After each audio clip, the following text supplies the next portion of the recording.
19th of March, Rabbi Moore, Parsha Hashavua with Rashi, Vayikra.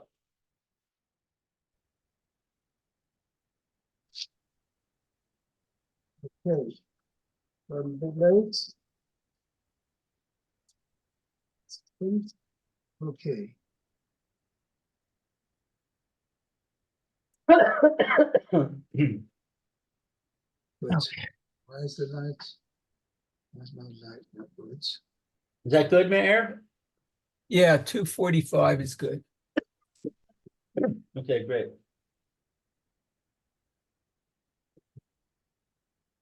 Yeah. That's where we're up to. Okay. We are up to Parsha.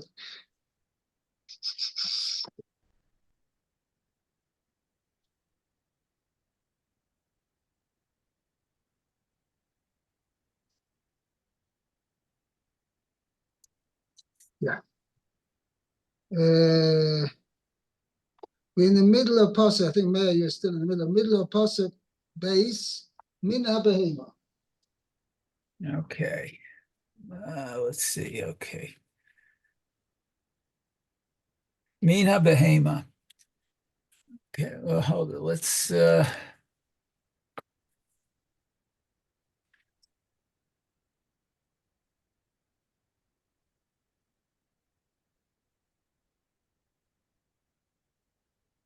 okay, so Mina Behema from the animals, that's generic. Okay.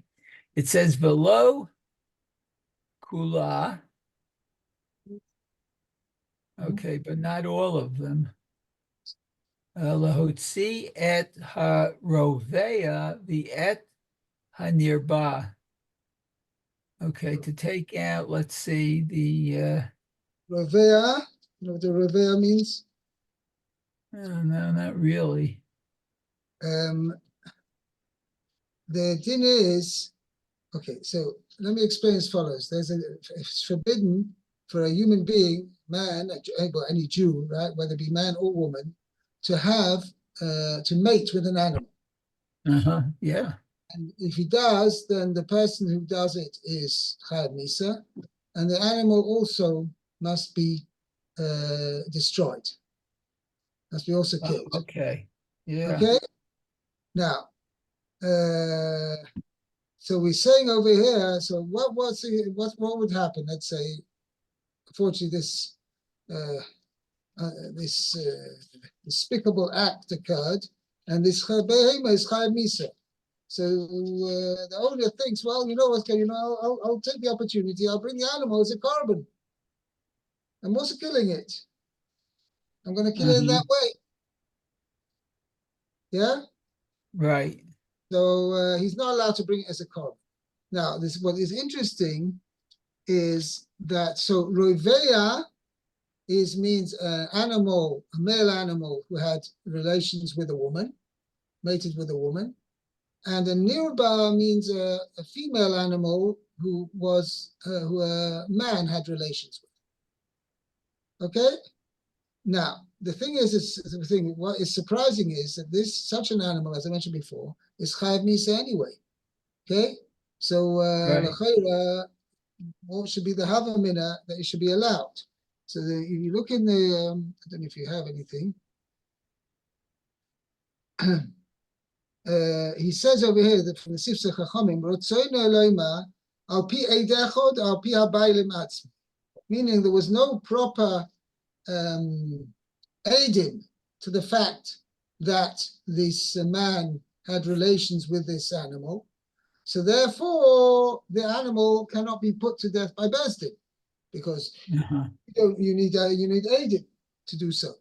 But nevertheless, the Torah says since this person knows, let's say the owner of the animal knows that full well that this animal was mated with by a man, a female animal was mated with by a man, so he knows that this animal is now forbidden. So such an animal is forbidden to bring as a carbon.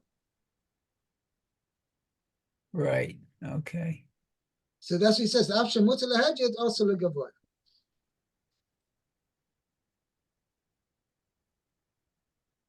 Okay, very good.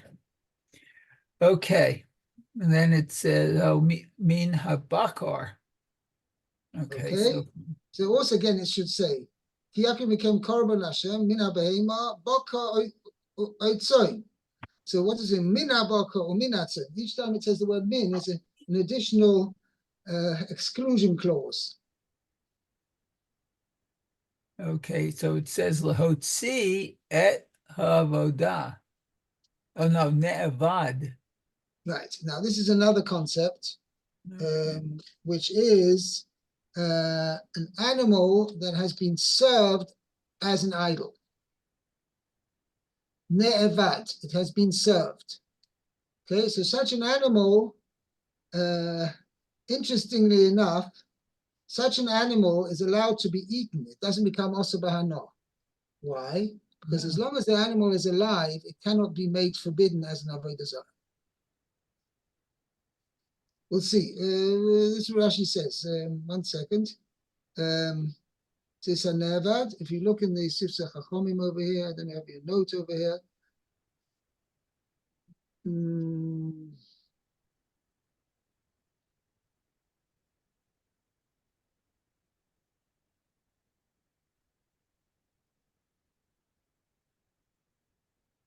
Yeah. Okay, it says, okay, Rashi doesn't say anything over here, but let me check up my notes. I definitely wrote a note on this. Let me check this up 1 second. Vayikra.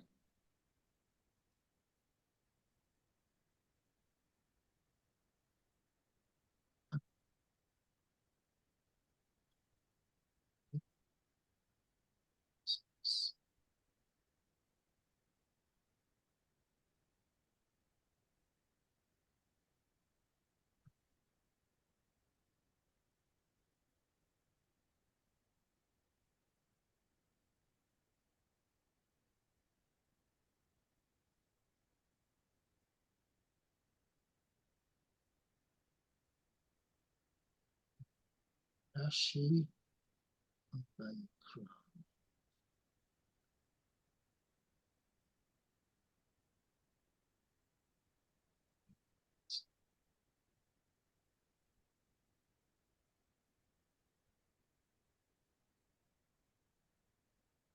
Yeah.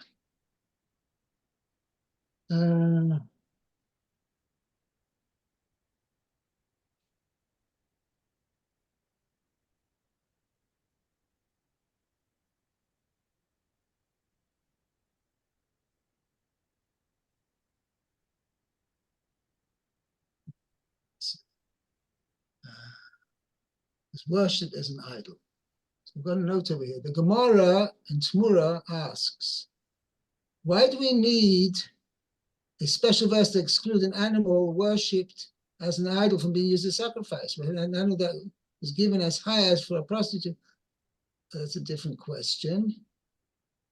However, regarding animals that are worshipped as idols, not only is the animal itself forbidden for general use, but even that which is upon the animal is forbidden. So the Gemara answers that if not for the teaching here, we would have understood the verse in Dvarim as applying only to dead animals. But here, it's applying into, that's the pasuk teaches you, even if the animal is alive, okay, then it's forbidden to be brought as a korban. Okay, as I mentioned to you before. Okay? Okay, good. Very good. Let's continue. Okay, so the min hatzon again. Lahotzi et ha-muktzeh. So this is to exclude an animal that's Muktzeh means it's being designated as a to be brought as a sacrifice to Avodah Zarah. Okay, so it's even one that's designated. Okay, good. Okay, and again, that an animal is being designated as Avodah Zarah, it will not be also to be eaten by a hedjit as long as because it's still alive, but it will be forbidden to be brought as a korban. Technically, you could shacht such an animal and eat it just as ordinary meat. But to be brought as a korban, since it was designated as korban, to be a korban for avodah zarah, therefore it's not. It's what's the Gemara calls it's most legavoa. It's something loathsome, despicable to be brought for on the mizbeach. Okay. Okay. Good. And let's see. Umin hatzon. And from Uminatzoi, right? We have the minabakar uminatzoi. right. Let's see. No geach. Shehemit. Okay, so we had that before. An animal that killed a person, or person. Alpi Eidechad O Alpi Haba'alim. Okay, so we either by one witness or by the owner. Okay. Kashehu Omer Lamata Min Ha'inyan Min Habakar. Okay, so when it says below, Min Habakar from cattle, She'ain Talmud Lomar, that the Torah shouldn't say Lahotzi et Hatrefa, to exclude a animal that's treif. Right. Okay. Then we have, let's see, Takrivu, you shall bring it. Milamed Sheshinayim mit Nadivim Ola Bishutafut. Okay, so this teaches that two people, I guess, can donate the Ola offering in partnership. Right. So two people can bring a korban together. Okay, and then let's see, Korban Chem, your offering. Milamed shehi ba'at nidvat zibor. So let's see, this teaches that it can come as given as a gift as a public offering. And an individual can donate an animal to be used as a public offering. Oh, okay. Now, where do you see that from the word korban chem? Okay, so it says he olat kates amizbeach. This is a ola offering that Kate. What's Kate's? Kates means literally means the end of the mizbeach. Oh, the end of the mizbeach. Aba'amin ha-motarot, which comes from additional the extra korbanos, the extra animals. Extra animals. Sometimes there's also some situations where may have a korban which was let's say a person designated an animal to be as a korban burnt offering for himself. He wants to bring it as a voluntary offering, burnt offering, right? Right. Or it could be he made a neder, he made a vow that he's going to bring an offering, and in order to fulfill that vow, he designates this animal to be for the vow. Right. And then the little shepselah, whilst he's bringing it to the Beis Hamikdash or whatever, decides to take a walk, and he gets lost. So the guy's in the corner. What's he going to do now? Okay, you can't wait till he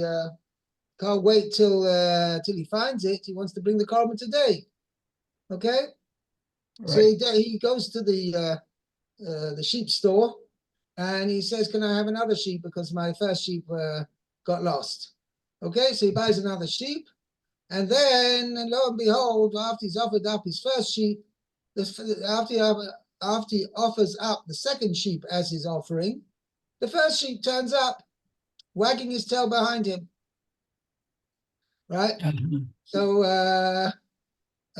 what do you do with that first one? So this is an example that's an extra carbon because the person's already fulfilled his vow with the second animal. So now this first animal is being designated as a carbon, but it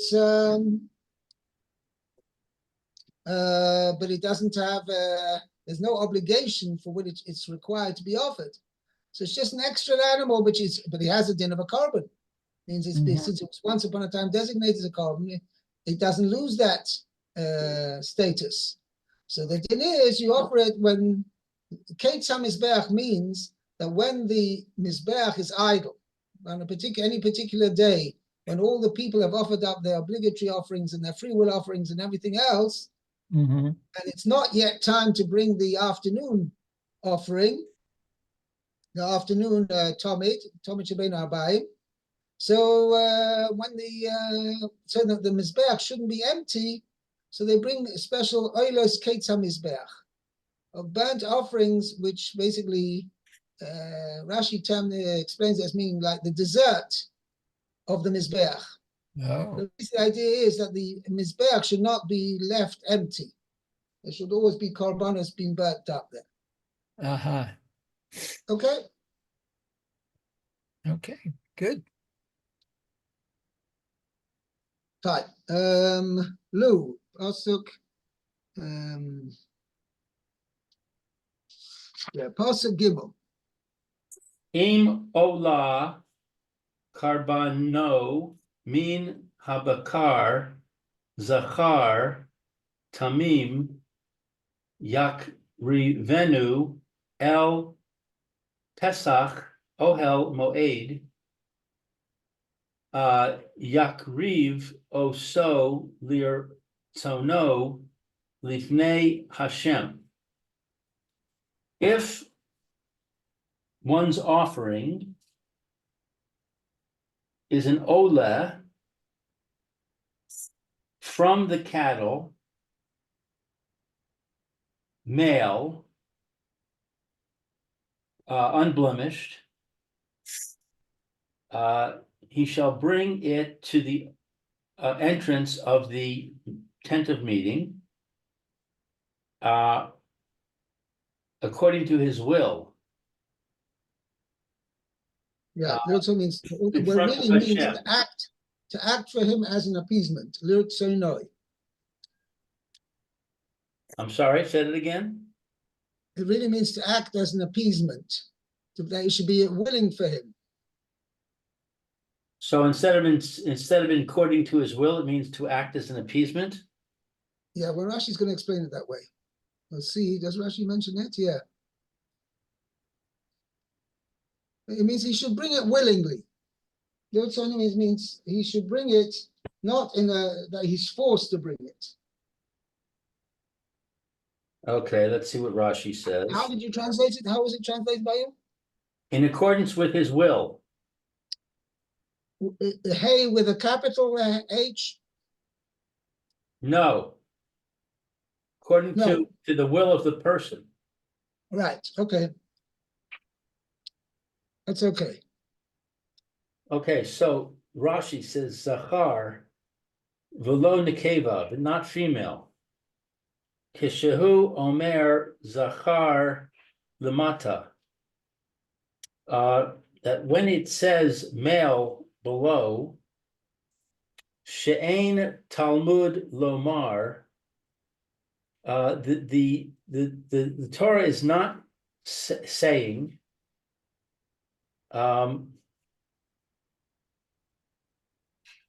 the Torah is not saying it, for our verse has already stated explicitly that we are dealing with a male. Zachar velo tum va androgynos. Androgynous. It's a male, and it's not an animal that is of uncertain or unclear sexuality. Right. So basically what the Gemara says is tumtum means an animal which has no visible, how do you call it? Organs. Visible sexual signs, meaning to which whether it's male or female. There's no visible, means it has no signs, and androgynous means it has synonym of both male and a female. Tamim, without believe moon, without a blemish. El Pesach Ohel Moed. Mitapel Baha so ad ha'azara.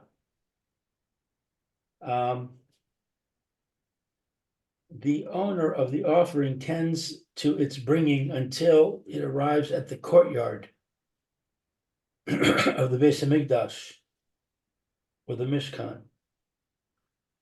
Mahu Omer Yakriv. Why does it say the word Yakriv twice? Twice. Afilu nis arba olas Reuven baolas Shimon.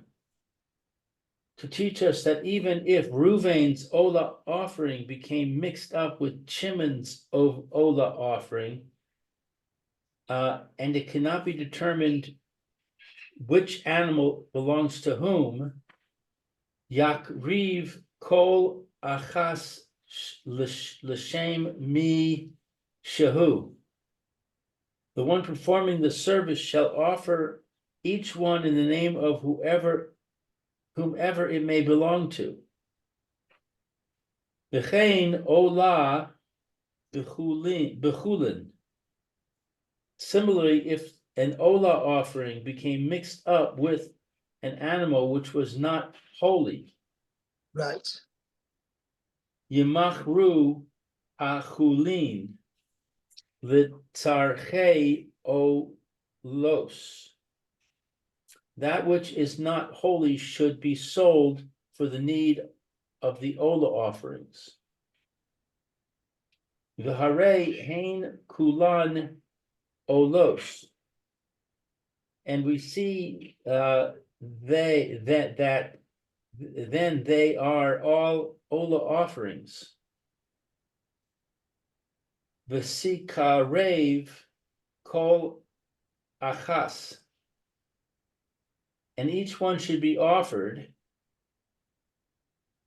l'shem mi shehu, in the name of whomever it may belong to. Yachol afilu nis arev bif sulin. One might be able to think that the offering should be brought even if it became mixed up with those that are unfit. O bishe'eno mino, or that which is not of its kind. Talmud Lomar Yakrivenu. The Torah therefore teaches us he shall bring it. He's going to bring it even Yakrivenu, it. In other words, but if it's not it, it's something else. It's not really it, because we have a reason to believe that it may be some other animal. Then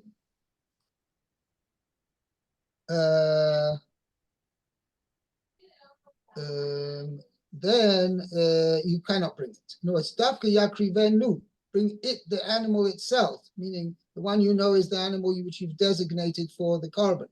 But if you're unsure whether it is really the carbon, yeah, then you're not allowed to bring it.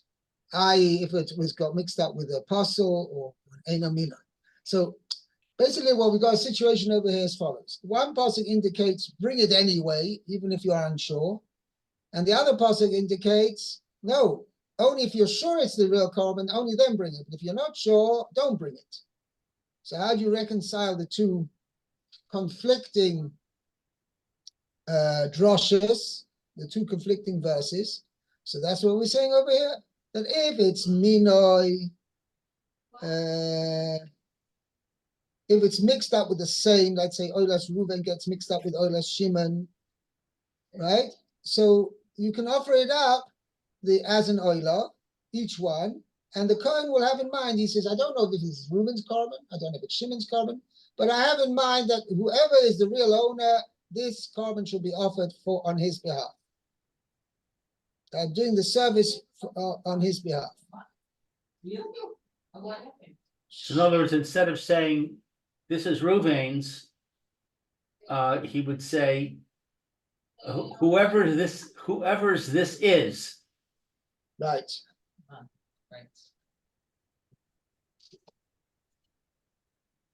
Okay, Vayikra?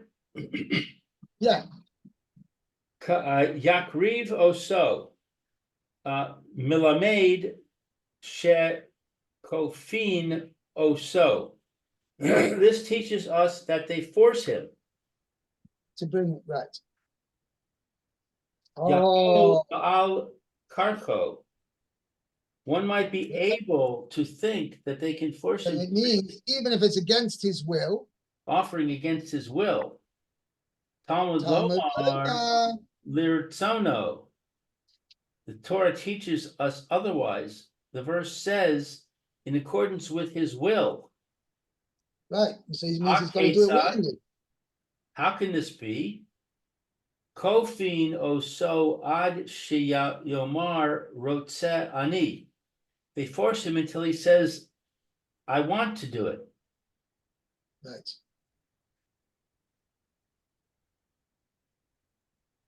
Lifnei Hashem this Now this is like this is a very interesting concept over here. I think we've touched on this before, but the idea is Kosh Baruch Hu has created us inherently good. If we want to fulfill the will of Hashem, the only thing is, in order to give us a challenge, he also created the Yetzer Hara as well, which tries to prevent us from fulfilling the will of Hashem. So here you've got to, shall we say, have to balance the two. So the Rambam says, for instance, the Rambam says you have find a similar concept that a husband who,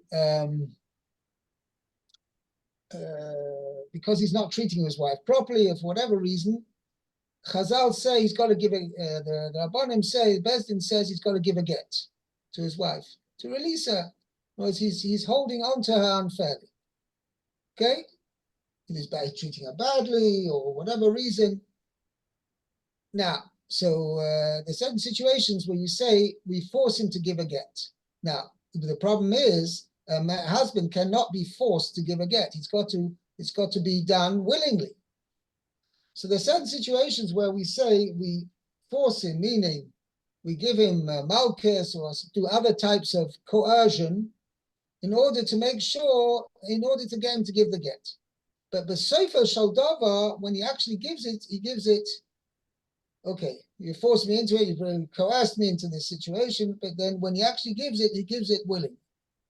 So Rambam explains, how can you do such a thing? On one hand, you're coercing him. Secondly, on the other hand, he's doing it willingly. So this Rambam also mentions this concept that a person really wants to do the will of Hashem. And if this situation is the will of Hashem is that he should give a get to his wife, this is really, in his heart of hearts, this is really what he wants to do. But certain situations, the Yetzer Hara gets the better hold of the person, and he doesn't want to. He wants to listen to his Yetzer Hara and follow the dictates of the Yetzer Hara rather than listening to fulfilling the will of Hashem. Okay, so sometimes we have to break down the barrier which the Yetzer Hara creates. And once we've broken down that barrier, then he's going to he's going to fulfill the will of Hashem willingly. So that's the same idea over here as well. Both are also case of a get as well. Okay. Anything else? Yeah. Livnei Hashem Just once more, Rashi. Lifnei Hashem b'samach. Yisamach. So the real Rashi's here is a prelude to the next passage. It says Yaakov said Lifnei Hashem. So no Lifnei Hashem, and the next passage says v'samach.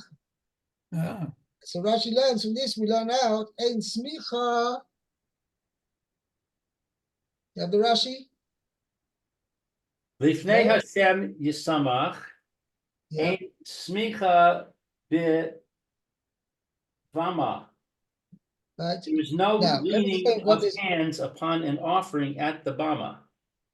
Right. Meaning a bama is a form of altar, which was not a fixed altar like there was in the Mishkan or the Beis Hamikdash. It was like a private altar. Anybody could offer their korbanos. Now, there were certain limitations what korbanos could be offered on such a thing. And it was only permitted to offer on a private altar as long as there was no Mishkan, meaning as there was in the desert. When they were in the desert, the 40 years they were in the desert, they could not offer on private altars.